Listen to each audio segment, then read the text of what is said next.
अस्सलाम वालेकुम स्टूडेंट्स, कैसे हैं सब। हमने प्रीवियस लेक्चर स्टार्ट किया था, चैप्टर नंबर 4 हमने स्टार्ट लिया था लिक्विड्स एंड सॉलिड्स, और लिक्विड सॉलिड से रिलेटेड हमने कुछ कंसेप्चुअल चीज़ों को स्टडी किया था, और उससे रिलेटेड जो फर्स्ट हमारा आर्टिकल था इंटरमोलेकुलर फोर्सेस, हमने इसको स्टार्ट किया था। तो उसमें इंटरमोलेकुलर फोर्सेस का मैंने आपको बताया था कि इंटरमोलेकुलर फोर्सेस क्या होती हैं। इसमें हमने डिफरेंस को स्टडी किया था कि इंटर और इंट्रामोलेकुलर फोर्सेस में डिफरेंस क्या होता है। इंट्रामोलेकुलर फोर्सेस, इंट्रा का मतलब होता है विद इन, मतलब मॉलिक्यूल के अंदर पाए जाने वाली फोर्सेस को इंट्रामोलेकुलर कहा जाता है। और दूसरी जो फोर्सेस हैं जो कि हैं इंटरमोलेकुलर, इस इंटर का मतलब होता है बिटवीन। ये चीज़ें हम स्टडी कर चुके हैं। इंटर का मतलब बताया था आपको बिटवीन। इसका मतलब क्या है कि ऐसी फोर्सेस जो मॉलिक्यूल्स के दरमियान में हैं, मतलब दो या दो से ज़्यादा मॉलिक्यूल्स हैं, दो मॉलिक्यूल्स के दरमियान में जो फोर्सेस मौजूद होंगी उनको हम इंटरमोलेकुलर फोर्सेस का नाम देंगे। और हम इन इंटरमोलेकुलर फोर्सेस की ही आगे टाइप्स को स्टडी कर रहे हैं, जिसमें से फर्स्ट टाइप है उसकी डाइपोल फोर्सेस। आप इसमें देखें डाइपोल फोर्सेस का इंट्रोडक्शन भी आपको बता दिया था, लेकिन हम इसको एक मज़ीद अच्छे से देख लेते हैं। डाइपोल, इसमें टू वर्ड्स हैं। एक वर्ड यहाँ पे डाई का है, डाई का मतलब होता है टू। दूसरा वर्ड यहाँ पे पोल्स है, पोल्स यहाँ से हम साइड से लेते हैं। मतलब क्या हुआ कि हमारे पास ऐसे मॉलिक्यूल्स, ऐसे स्ट्रक्चर्स जिनमें टू साइड्स हों। टू साइड से क्या मुराद होगा यहाँ पे, मतलब ये कि जिनके अंदर पॉजिटिव और नेगेटिव चार्जेस हों, पार्शियल पॉजिटिव नेगेटिव चार्जेस आते हैं, उनको हम डाइपोल का नाम देते हैं। डाइपोल के लिए एक और वर्ड भी हम इस्तेमाल करते हैं। इसी डाइपोल को हम पोलर का वर्ड भी इसके लिए इस्तेमाल कर सकते हैं। जितने भी डाइपोल आपको नजर आएंगे स्ट्रक्चर्स, मतलब क्या होगा, वो सारे के सारे क्या हैं, पोलर होते हैं। तो आपके पास डाइपोल फोर्सेस का मतलब क्या होगा, यहाँ पे पोलर एंड पोलर फोर्सेस, मतलब क्या होगा यहाँ पे कि ऐसी फोर्सेस जो पोलर के दरमियान में मौजूद होती हैं। मॉलिक्यूल एक पोलर होगा, दूसरा मॉलिक्यूल भी पोलर होगा, उन दो पोलर मॉलिक्यूल्स के दरमियान में जो फोर्सेस होंगी उनको हम डाइपोल फोर्सेस का नाम देंगे। और इसके लिए हमने एक शॉर्ट टर्म भी इस्तेमाल की थी कि डाइपोल फोर्सेस में हम इसको इस तरह लिख सकते हैं DDF। इस DDF का क्या मतलब था, इसका मतलब था D से डाइपोल, दूसरे D से डाइपोल एंड F से forces. Dipole forces short form में हम इसको DDF के नाम से डिनोट करते हैं। अब सबसे पहले इसकी डेफिनेशन है, देखें, जो सबसे पहले इसको देखिए, जो हमारे पास कोई भी स्ट्रक्चर है उसमें आपको मैंने बताया पोलर होगा या उसमें टू साइड्स होंगी जिसमें पॉजिटिव और नेगेटिव सेपरेट होंगे। फॉर एग्जांपल, जिस तरह आपके पास है ना, एक इस तरह का एक जनरल फॉर्म ले रहे हैं, ये कोई सा एक मॉलिक्यूल है। अगर इसमें एक साइड पे पार्शियल नेगेटिव चार्ज है, दूसरी साइड पे पार्शियल पॉजिटिव चार्ज है, जो एटम है हम आगे एग्जांपल्स के अंदर स्टडी करेंगे उनको, इस साइड को हम क्या नाम देंगे, नेगेटिव, और इसको पॉजिटिव। देखें ये आपके पास ये जो साइड्स हैं पॉजिटिव नेगेटिव सेपरेट हैं, तो इसको हम क्या नाम देंगे कि हमारे पास जो मॉलिक्यूल होगा ये पोलर होगा, और ये इसकी प्रॉपर्टी क्या है, डाइपोल की प्रॉपर्टी शो करेगा। अब इसके अलावा देखें, आपके पास एक और स्ट्रक्चर हम लेते हैं, जैसे आपके पास ये मॉलिक्यूल है इस फॉर्म में। अब ये क्या चीज़ है, ये तो आपके पास पोलर था ना, जिसमें पॉजिटिव नेगेटिव सेपरेट थे, लेकिन इसमें क्या होगा कि पॉजिटिव और नेगेटिव यहाँ पे सेपरेट नहीं है, कि पॉजिटिव सेंटर में है और उसको नेगेटिव चार्जेस ने, नेगेटिव उसके जो इलेक्ट्रॉन्स होते हैं उन्होंने कवर अप किया हुआ है। अब ये वाला जो स्ट्रक्चर है इसमें पॉजिटिव नेगेटिव सेपरेट नहीं है, वो एक ही जगह पे ऐसे कंडेंस फॉर्म में, सेंटर में पॉजिटिव है और उसके चारों तरफ जो हैं नेगेटिव चार्जेस हैं। अगर पॉजिटिव नेगेटिव सेपरेट हों तो वो पोलर होता है, उसको हम डाइपोल का नाम देते हैं। अगर ये पॉजिटिव नेगेटिव चार्जेस सेपरेट ना हो तो हम इसको बोलते हैं नॉन पोलर। तो ये आपके पास नॉन पोलर होगा। तो हम, हमारा जो आज का टॉपिक है, हम नॉन पोलर को इसके अंदर स्टडी नहीं करेंगे, हम जस्ट पोलर्स को देखेंगे जिनमें पॉजिटिव और नेगेटिव चार्जेस क्रिएट हों, और उनको हम नाम देते हैं पोलर का या डाइपोल का। अब ये देखें, सबसे पहले इसकी डेफिनेशन है। डेफिनेशन में आता है the positive end of one molecule, जो एक मॉलिक्यूल होगा उसका positive part attract the negative end of the other molecule, जो दूसरा मॉलिक्यूल होगा उसका नेगेटिव पार्ट, इसका एक का पॉजिटिव एंड दूसरे के नेगेटिव एंड को अट्रैक्ट करता है। और उस दौरान जो है यहाँ पे एक वर्ड यूज़ किया गया है इलेक्ट्रोस्टैटिक फोर्सेस। ये इलेक्ट्रोस्टैटिक फोर्सेस का यहाँ पे वर्ड यूज़ हुआ है। इलेक्ट्रोस्टैटिक फोर्सेस क्या होती हैं, जब भी आपको स्ट्रक्चर में पॉजिटिव और नेगेटिव चार्जेस नजर आए और उन पॉजिटिव और नेगेटिव चार्जेस के दरमियान में अट्रैक्शन हो, तब उस वो जो अट्रैक्शन क्रिएट हो रही है उनमें, वो किसकी वजह से, इन चार्जेस की वजह से है, पॉजिटिव और नेगेटिव चार्जेस की वजह से है। हम उसी अट्रैक्शन को या उसी फोर्स को नाम देते हैं इलेक्ट्रोस्टैटिक फोर्स। ये फोर्स डिफरेंट मॉलिक्यूल्स में, डिफरेंट कंपाउंड्स में हो सकती है। फॉर एग्जांपल आपके पास है ना Na पॉजिटिव होता है और Cl जो है वो नेगेटिव फॉर्म में होता है। अब ये पॉजिटिव है, ये नेगेटिव है। अब ये पॉजिटिव इस नेगेटिव को अपनी तरफ अट्रैक्ट करेगा। क्यों? ये अट्रैक्शन किस वजह से है? इन चार्जेस की वजह से है। ये पॉजिटिव चार्ज और ये नेगेटिव चार्ज। अब इनके दरमियान में ये जो अट्रैक्शन यहाँ पे क्रिएट होगी, इस अट्रैक्शन को हम नाम देंगे इलेक्ट्रोस्टैटिक अट्रैक्शन। कंप्लीट चार्जेस भी हो सकते हैं या पार्शियली चार्ज भी हो सकते हैं। फॉर एग्जांपल जैसे ये आपके पास है ना HCl के एग्जांपल मौजूद है। इसको देखें, ये आपके पास एक मॉलिक्यूल है HCl का, ये पूरा एक मॉलिक्यूल है, ये दूसरा मॉलिक्यूल है। अब हमने हमारी फोर्सेस कौन सी, इंटरमोलेकुलर फोर्सेस हैं। हमने मॉलिक्यूल्स के दरमियान में जो फोर्सेस होंगे उनको स्टडी करना है। अब ये जो दो फोर्सेस हैं, ये आपके पास जो मॉलिक्यूल है इसमें, इसको देखें, इसमें 2 इलेक्ट्रॉन्स हैं, ये इसके अंदर जो बॉन्ड बना हुआ है। अब इसके ऊपर क्लोरीन के ऊपर मैंने पार्शियल नेगेटिव चार्ज लगाया और हाइड्रोजन के ऊपर पार्शियल पॉजिटिव चार्ज लगाया। इसकी रीज़न क्या होती है कि मैंने इसके ऊपर पार्शियल नेगेटिव चार्ज क्यों नहीं लगाया? उसकी रीज़न ये है कि ये जो 2 इलेक्ट्रॉन्स होते हैं ये उस तरफ ज़्यादा जाते हैं जिस एटम की इलेक्ट्रोनेगेटिविटी ज़्यादा होती है। इलेक्ट्रोनेगेटिविटी का मतलब क्या होता है? The ability of an atom to attract the shared pair of electron. इन दोनों एटम्स में से जो एटम इन इलेक्ट्रॉन्स को ज़्यादा अपनी तरफ खींचेगा, उस एटम के ऊपर नेगेटिव चार्ज, पार्शियल नेगेटिव, और जो एटम जो है इलेक्ट्रॉन डोनेट करेगा या जिस एटम से इलेक्ट्रॉन को छीना जाएगा, उसके ऊपर पार्शियल पॉजिटिव चार्ज आता है। अब इसके ऊपर पार्शियल नेगेटिव लगाने का मतलब क्या है कि इस क्लोरीन की जो इलेक्ट्रोनेगेटिविटी है वो ज़्यादा है। ये जो 2 इलेक्ट्रॉन्स हैं, अगर मैं इन इलेक्ट्रॉन्स को इस तरह शो करूं कि ये दोनों इलेक्ट्रॉन्स इस बॉन्ड में मौजूद हैं, इनका जो फ्लो होगा या इसकी जो मूवमेंट होगी वो ज़्यादा किस तरफ होती है? इस क्लोरीन की तरफ होती है। इन इलेक्ट्रॉन्स का जो रुझान होता है वो क्लोरीन की तरफ ज़्यादा होता है और हाइड्रोजन की तरफ कम होता है। अगर ये बॉन्ड यहाँ से ब्रेक होगा कभी, तो इस फॉर्म में ब्रेक होगा। ये दोनों इलेक्ट्रॉन अगर जाएंगे तो क्लोरीन के पास जाएंगे और हाइड्रोजन के ऊपर चार्ज आएगा पॉजिटिव, और जिसके अंदर इलेक्ट्रॉन इंटर होते हैं उसके ऊपर चार्ज आता है नेगेटिव। अब ये जो 2 मॉलिक्यूल्स हैं, ये आपके पास एक मॉलिक्यूल है, ये दूसरा मॉलिक्यूल है। हमने क्या बात की थी कि एक मॉलिक्यूल जो होगा उसका पॉजिटिव एंड, इसका ये वाला जो पॉजिटिव एंड है, ये वाला पॉजिटिव पार्ट दूसरे मॉलिक्यूल के नेगेटिव एंड को अट्रैक्ट करता है। ये दूसरा मॉलिक्यूल है, इसका ये नेगेटिव एंड है, ये इसको अट्रैक्ट करेगा। इस पॉजिटिव और नेगेटिव अट्रैक्शन की वजह से, ये जो अट्रैक्शन है पॉजिटिव और नेगेटिव, इन चार्जेस की वजह से ये अट्रैक्शन क्रिएट हो रही है, और इन चार्जेस की वजह से ये जो अट्रैक्शन इनमें क्रिएट हो रही है इसको हमने नाम दिया इलेक्ट्रोस्टैटिक अट्रैक्शन या इलेक्ट्रोस्टैटिक फोर्सेस। अब ये जो यहाँ पे अट्रैक्शन है ये किन के दरमियान में है? ये एक पूरा पोलर मॉलिक्यूल है। फॉर एग्जाम्पल देखें, नेगेटिव है तो इसके अंदर ये नेगेटिव पार्ट और ये वाला पॉजिटिव। इसी तरह दूसरे मॉलिक्यूल को देख लें, ये दूसरा आपके पास है, इसी तरह ये नेगेटिव था, यहाँ पे नेगेटिव आ जाएगा, ये पॉजिटिव है तो इस जगह पे पॉजिटिव। अब ये पॉजिटिव और ये नेगेटिव, इनके दरमियान में ये अट्रैक्शन, पॉजिटिव नेगेटिव चार्जेस की वजह से जो अट्रैक्शन है उसको हम इलेक्ट्रोस्टैटिक अट्रैक्शन बोलते हैं। अब ये एक मॉलिक्यूल है, ये दूसरा मॉलिक्यूल है, ये पूरा एक मॉलिक्यूल, ये दूसरा मॉलिक्यूल, और इन मॉलिक्यूल्स के दरमियान में जो दोनों अगर पोलर होंगे, ये भी पोलर है, ये भी पोलर है। क्यों? क्योंकि इनकी जो साइड्स हैं, इनके जो चार्जेस हैं वो सेपरेट सेपरेट हमें नजर आ रहे हैं। इसके अंदर भी, इसके अंदर भी देखें, तो जो दोनों पोलर आपस में बॉन्ड्स बनाते हैं उनके दरमियान जो अट्रैक्शन क्रिएट होती है उस अट्रैक्शन को नाम दिया जाता है डाइपोल डाइपोल फोर्सेस। ऐसी फोर्सेस जो 2 पोलर मॉलिक्यूल्स के दरमियान में हों, the forces that are present between 2 polar molecules. इसकी डेफिनेशन यूँ भी की जा सकती है या आप ये लिख लें तो ज़्यादा बेहतर है।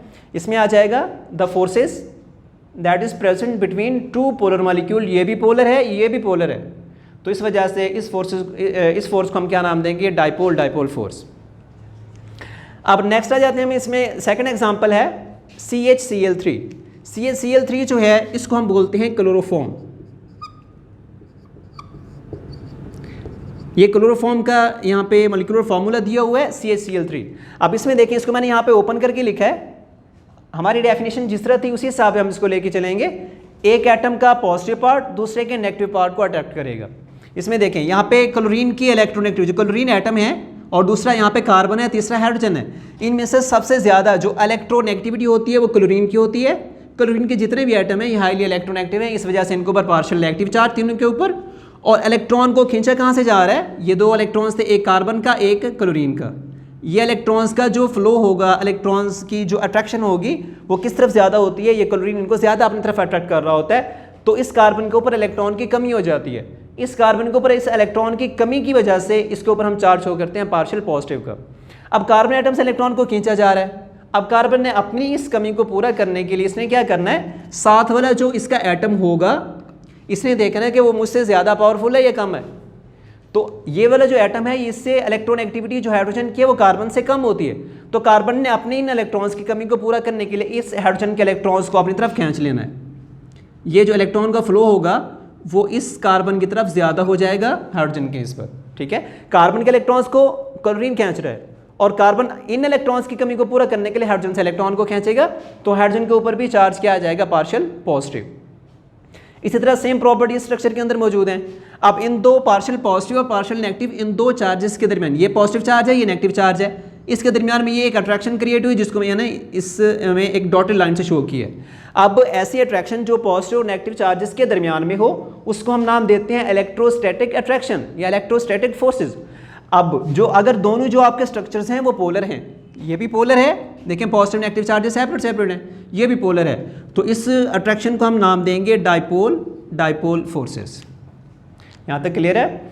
नेक्स्ट हमारे पास आते हैं कि इसमें अगर हम देखें थर्मल एनर्जी को अगर हम डिस्कस करें तो थर्मल एनर्जी का क्या इफेक्ट हो, थर्मल एनर्जी का क्या मतलब है, इसका मतलब है थर्म का मतलब होता है हीट, यहाँ से थर्म का मतलब है हीट, और एनर्जी मतलब क्या होगा कि हम अगर एनर्जी देते हैं, हीट देते हैं किसी भी सिस्टम को, उसमें जो मॉलिक्यूल्स होते हैं उनमें जो बॉन्डिंग का प्रोसेस होता है या फिर उसके अंदर जो है ये जो डाइपोल फोर्सेस, ये आपस में जो एक अट्रैक्शन क्रिएट हो रही है, ये अट्रैक्शन के क्रिएट होने के चांसेस कम हो जाते हैं। क्यों? अब देखें फॉर एग्जांपल आपके पास इस तरह एक जो है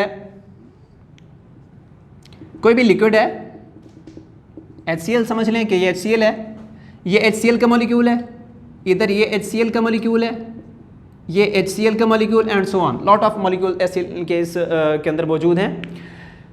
अब इनमें बॉन्डिंग कब होगी, जब इसका नेगेटिव पार्ट इसके पॉजिटिव पार्ट को अट्रैक्ट करेगा, इसका पॉजिटिव इसके नेगेटिव को अट्रैक्ट करेगा, तो इसी तरह हर मॉलिक्यूल एक दूसरे के साथ एक परफेक्ट अलाइनमेंट से जो होता है अटैच होता है। अलाइनमेंट का मतलब यहाँ पे एक तरतीब होती है एटम्स के आपस में अटैचमेंट करने की या उसके आपस में फोर्सेस क्रिएट होने की या अट्रैक्शन की। अब देखें फॉर एग्जांपल अगर मैं इस तरह लिखता हूँ कि HCl है, पार्शियल नेगेटिव Cl के ऊपर, H के ऊपर पार्शियल पॉजिटिव है। अगर दूसरे को मैं लिख देता हूँ इस तरह, Cl नेगेटिव पहले और H आ जाता है इस तरह, H positive, partial negative positive. अब देखें कभी भी ये नेगेटिव पार्शियल नेगेटिव इस पार्शियल नेगेटिव को कभी भी अट्रैक्ट नहीं करेगा, ये रिपल्शन यहाँ पे क्रिएट हो जाएगी, ठीक है ना। आप यूँ समझें कि दो जो एटम्स हैं, दो मॉलिक्यूल्स हैं, एक मॉलिक्यूल ये एक मॉलिक्यूल, इसका पॉजिटिव पार्ट इसका नेगेटिव पार्ट है। अब जब तक इनके अलाइनमेंट इस तरह परफेक्ट नहीं होगी तब तक उनके दरमियान बॉन्ड नहीं बनेगा, ठीक है ना। अगर इनकी मूवमेंट ज़्यादा हो जाए, अगर ये बड़ी तेज़ी के साथ मूव कर रहे हैं तो ये कभी इधर अटैच होगा कभी इधर, मतलब इनकी जब तक ये एक तरतीब के साथ अटैचमेंट नहीं शो करेंगे तब तक इनके दरमियान अट्रैक्शन क्रिएट नहीं होगी। अगर हम इसको जो हमारे पास HCl का ये लिक्विड है इसको हम हीट करते हैं, हीट करने से क्या होगा, काइनेटिक एनर्जी बढ़ेगी। हर मॉलिक्यूल की जब काइनेटिक एनर्जी ज़्यादा होगी तो मॉलिक्यूल की मूवमेंट बढ़ जाएगी, तो जब इनकी मूवमेंट बढ़ेगी कभी भी इस तरह से एक अलाइनमेंट की फॉर्म में नहीं आ सकते, इनके दरमियान जो फोर्सेस क्रिएट होने के चांसेस होंगे वो कम से कम हो जाएंगे। इस वजह से हम कहते हैं कि थर्मल एनर्जी, अगर हम जिस जगह पे एनर्जी ज़्यादा है, अगर सोल्यूशन आप यूज़ कर रहे हैं या उनके अंदर फोर्सेस क्रिएट कर रहे हैं, अगर वो सिस्टम की एनर्जी ज़्यादा होगी तो आपके पास जो फोर्सेस बनने के जो चांसेस होंगे वो कम से कम होते हैं। फॉर एग्जांपल नॉर्मल टेम्परेचर पे, रूम टेम्परेचर पे अगर फॉर एग्जांपल 10 मॉलिक्यूल इस तरह अटैचमेंट शो कर रहे हैं, अगर हम उस सॉल्यूशन का टेम्परेचर बढ़ा दें तो 10 की बजाय मे बी 2 to 3 मॉलिक्यूल्स जो होंगे वो आपस में अटैचमेंट शो कर रहे होंगे। क्यों? क्योंकि उनकी एनर्जी बढ़ जाएगी, मूवमेंट बढ़ जाएगी और इस वजह से वो कभी भी आपस में बॉन्डिंग शो नहीं कर पाएंगे। नेक्स्ट आ जाता है स्ट्रेंथ। हम इसको चेक करते हैं कि स्ट्रेंथ जो है, स्ट्रेंथ में आपके पास हम इसको कंपेयर करते हैं डाइपोल फोर्सेस को कोवलेंट बॉन्ड के साथ। अगर हम इसको कोवलेंट बॉन्ड से कंपेयर करें तो ये जो हमारे पास फोर्सेस होती हैं डाइपोल फोर्सेस, ये कोवलेंट बॉन्ड की निस्बत 1% स्ट्रॉन्ग होती हैं। इसका मतलब क्या होगा कि 1% स्ट्रॉन्ग है। फॉर एग्जांपल देखें, अगर कहीं पे कोवलेंट बॉन्ड बना हुआ है, जैसे कि फॉर एग्जांपल कहीं पे दो आइटम्स हैं A और B, ये एक बॉन्ड है जिसको हम कोवलेंट बॉन्ड का नाम देते हैं। अगर हम इस कोवलेंट बॉन्ड की अट्रैक्शन को किसी भी मेथड से अगर हम चेक कर लेते हैं कि इनमें जो स्ट्रेंथ है, फॉर एग्जांपल हम निकाल लेते हैं 100%, जितनी भी निकली है, इस 100% को आप 100 पार्ट्स में डिवाइड कर लें, ठीक है ना। अब इसमें जो हर एक पार्ट होगा, इसमें हर एक पार्ट जो होगा वो क्या कहलाएगा, एक पार्ट 1% जो निकलेगा या एक पार्ट जो होगा वो डाइपोल डाइपोल फोर्सेस की अट्रैक्शन, आप उसके फॉर एग्जाम्पल 100 पार्ट्स कर लेते हैं ना, उसमें से हर एक पार्ट की जो अट्रैक्शन है वो डाइपोल डाइपोल फोर्सेस के बराबर है। तो मतलब जो हमारे पास डाइपोल डाइपोल फोर्सेस हैं वो 1% स्ट्रॉन्ग है एज अ कोवलेंट बॉन्ड।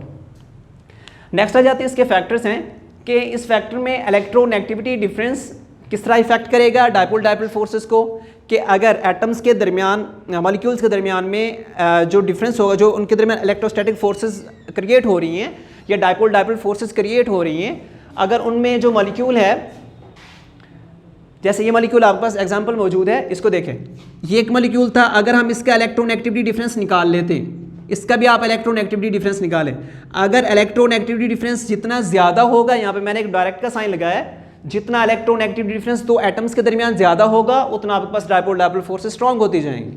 अब फॉर एग्जांपल आपके पास यहाँ पे 2 एग्जांपल्स हम यहाँ पे स्टडी करते हैं।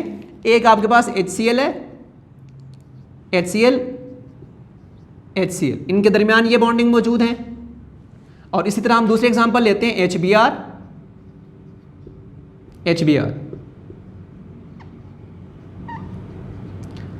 अब आपने देखना है कि इन दोनों में से जो इलेक्ट्रोनेगेटिविटी डिफरेंस है किसके अंदर ज़्यादा है, और जितना इनके दरमियान इलेक्ट्रोनेगेटिविटी डिफरेंस ज़्यादा होगा उतना उनके दरमियान जो बॉन्डिंग होगी वो स्ट्रॉन्ग होगी, डाइपोल डाइपोल फोर्सेस स्ट्रॉन्ग होती जाएंगी। अब देखें फॉर एग्जांपल HCl है, HCl को हम यहाँ पे करते हैं कि आपके पास HCl, इसके दरमियान डिफरेंस चेक करें, और HBr का जो मॉलिक्यूल आपने लिया इनके दरमियान डिफरेंस चेक करें। इलेक्ट्रोनेगेटिविटी की कुछ वैल्यूज़ होती हैं जिनको डिफरेंट मेथड के ज़रिए जो है मेजर किया जाता है। जैसे यहाँ पे हाइड्रोजन है, हाइड्रोजन की जो इलेक्ट्रोनेगेटिविटी होती है वो होती है 2.2, जहाँ पे भी हम इलेक्ट्रोनेगेटिविटी लिखेंगे हाइड्रोजन की 2.2 ही रहेगी। इसी तरह क्लोरीन है, क्लोरीन की जो इलेक्ट्रोनेगेटिविटी होती है वो होती है 3.2।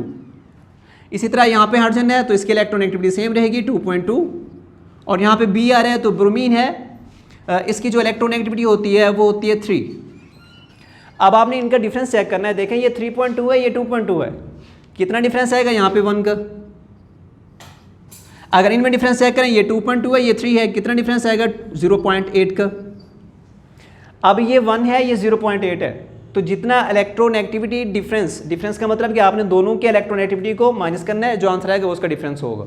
तो इसमें जितना डिफरेंस ज़्यादा होगा उतना उनके दरमियान जो फोर्सेस क्रिएट होंगी मॉलिक्यूल्स के दरमियान वो उतना स्ट्रांग होंगी। आप देखें इनमें डिफरेंस 1 का, इनमें 0.8 का है, डेफिनेटली कौन सा ज़्यादा है, ये वाला जो डिफरेंस है ये ज़्यादा है बनिस्बत इसके। तो मतलब क्या होगा, HCl के दरमियान जो फोर्सेस हैं, ये जो इंट्रामोलेकुलर फोर्सेस क्रिएट हो रही हैं, ये बनिस्बत HBr के ये स्ट्रॉन्ग होती हैं। इसी तरह अगर हम देखें इंट्रामोलेकुलर डिस्टेंस को चेक करें, इंट्रामोलेकुलर डिस्टेंस का मतलब क्या होगा कि आपके पास 2 मॉलिक्यूल्स हैं, ये देखें फॉर एग्जांपल ये एक मॉलिक्यूल है, ये दूसरा मॉलिक्यूल, हम पूरे कंप्लीट मॉलिक्यूल की बात कर रहे हैं। इस तरह ये मॉलिक्यूल्स हैं। आपने जब हमने इसको चैप्टर स्टार्ट किया तो हमने इन चीज़ों को देखा था कि गैसेस में किस तरह डिस्टेंस होता है मॉलिक्यूल्स के दरमियान, लिक्विड में कितना डिस्टेंस होता है और सॉलिड्स में किस तरह होता है। लिक्विड में गैसेस में जो मॉलिक्यूल्स होते हैं वो दूर दूर होते हैं, मतलब क्या हुआ कि इनके दरमियान जो फोर्सेस होंगी वो क्या होंगी, वीक। जितना मॉलिक्यूल दूर दूर होता जाएगा, एक दूसरे से दूर होते जाएंगे, उतना फोर्सेस वीक होते जाएंगे। आप ऐसे समझें फॉर एग्जांपल जैसे 2 मैग्नेट हैं आपके पास, मैग्नेट को आप जितना क्लोज करेंगे उनमें अट्रैक्शन बढ़ेगी, जितना उनको दूर करते जाएंगे उनके दरमियान वो अट्रैक्शन कम होती जाएगी। इसका मतलब यही है कि 2 मॉलिक्यूल्स हैं, जितना ये क्लोज होंगे उनके दरमियान अट्रैक्शन बढ़ेगी, और जितना आप इनको दूर करेंगे इनके दरमियान अट्रैक्शन कम होती जाएगी। सेम यही मेथड यहाँ पे आपने अप्लाई करना है कि इंट्रामोलेकुलर डिस्टेंस का मतलब क्या है कि मॉलिक्यूल जितना ज़्यादा क्लोज होंगे उतना डाइपोल डाइपोल फोर्सेस स्ट्रॉन्ग होंगी, जितना मॉलिक्यूल को दूर करते जाएंगे उतना उनमें डाइपोल डाइपोल फोर्सेस वीक होती जाएंगी। और इसी यही फैक्टर होता है जिसकी वजह से जिसमें इंट्रामोलेकुलर फोर्सेस जितना स्ट्रॉन्ग होती हैं उतना उसकी जो हमारे पास सब्सटेंस होता है उसकी स्टेट्स चेंज होती हैं। फॉर एग्जांपल ये डिस्टेंस ज़्यादा है तो आपके पास ये गैस है, अगर ये मॉलिक्यूल क्लोज आ जाते हैं इंट्रामोलेकुलर फोर्सेस स्ट्रॉन्ग हो जाएंगी तो आपके पास ये लिक्विड में कन्वर्ट हो जाएगा। अगर ये मजीद क्लोज आते हैं, इनके दरमियान इंट्रामोलेकुलर फोर्सेस और ज़्यादा स्ट्रॉन्ग हो जाए तो आपके पास ये जो सब्सटेंस होगा, जो भी आपके पास सॉल्यूशन यूज़ कर रहे हैं, जो भी चीज़ है वो आपके पास किस में कन्वर्ट हो जानी है, सॉलिड में कन्वर्ट हो जानी है। मतलब क्या हुआ, जो इंट्रामोलेकुलर फोर्सेस होती हैं या इंट्रामोलेकुलर डिस्टेंस होता है, ये डिपेंड करता है कि आपके जो मॉलिक्यूल्स है वो एक दूसरे के कितना करीब हैं या फिर कितना दूर है। अगर इंटरमोलेकुलर फोर्सेस मॉलिक्यूल के दरमियान में ज़्यादा होगा तो डायपोल डायपोल फोर्सेस वीक हो जाएंगे। ये इन्वर्स का साइन है, dipole dipole forces is inversely proportional to the intermolecular distance, कि मॉलिक्यूल जितना दूर होते जाएंगे फोर्सेस वीक होती जाएंगी, जितना मॉलिक्यूल क्लोज होते जाएंगे, करीब आते जाएंगे, उतना ये फोर्सेस स्ट्रॉन्ग होती जाएंगी। नेक्स्ट आ जाता है थर्मोडायनेमिक पैरामीटर्स होते हैं कि थर्मोडायनेमिक पैरामीटर्स में किस तरह से इफेक्ट होता है जैसे यहाँ पे मैंने बताया था थर्मल एनर्जी से, यहाँ पे भी वैसा ही है कि थर्म का मतलब यहाँ पे हीट है, कि अगर हम हीट को चेक करें कि हमारे पास डिफरेंट फैक्टर्स होते हैं जिनको हम स्टडी करते हैं, जैसे कि डायपोल डायपोल फोर्सेस, यहाँ पे मैंने लिखा हुआ है कि dipole dipole forces is directly proportional to the melting point, is directly proportional to the boiling point, is directly proportional to the del H V. Del H V इसका मतलब होता है मोलर हीट ऑफ वी से vaporization, del H का मतलब molar heat होता है, molar heat of vaporization. Del H S इसका मतलब होता है मोलर हीट ऑफ एस से सब्लिमेशन। लास्ट में है डेल एच एफ, इसका मतलब है molar heat of fusion, F से फ्यूजन का प्रोसेस है। ये सारे factors one by one next chapters के अंदर आ जाएंगे। अब ये जितने भी हैं ये आपके पास melting point, boiling point, del H V, del H S या डेल एच एफ, ये जितने भी हैं सारे के सारे ये थर्मोडायनामिक पैरामीटर्स कहलाते हैं।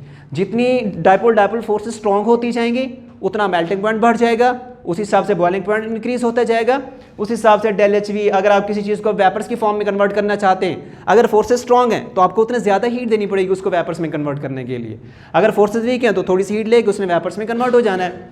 इसी तरह डेल एच एस आ जाता है। डेल एच इसका मतलब क्या होगा कि आपके पास जो सब्सटेंस पड़ा है सॉलिड फॉर्म में है, आपने उसको हीट किया, हीट करने से वो डायरेक्ट जो है गैसेस फॉर्म में कन्वर्ट हो जाता है without passing through the liquid, इसको बोलते हैं सब्लिमेशन। तो मतलब जितना वो सॉलिड का जो स्ट्रक्चर आपके सामने पड़ा है वो जितना ज़्यादा उनके दरमियान अट्रैक्शन स्ट्रांग होगी आपको उतना ज़्यादा हीट देनी पड़ेगी उसको वेपर्स में कन्वर्ट करने के लिए। उसके बाद लास्ट है del H F. Del H F का मतलब होता है molar heat of fusion. Fusion मतलब फ्यूज से है मेल्ट करना, पिघलाना। कोई भी सब्सटेंस है जिसको आप मेल्ट करना चाहते हैं, सॉलिड फॉर्म में है, आपने उसको हीट दी, उसने लिक्विड में कन्वर्ट हो जाना है, मेल्ट हो जाना है। तो उसको मेल्ट करने के लिए जितना ज़्यादा उनके दरमियान फोर्सेस स्ट्रॉन्ग होंगी, डायपोल डायपोल फोर्सेस स्ट्रॉन्ग होंगी, उतना आपको हीट ज़्यादा देनी पड़ेगी उसको मेल्ट करने के लिए। अगर कोई क्वेश्चन है तो आप लोग डिस्कस कर सकते हैं।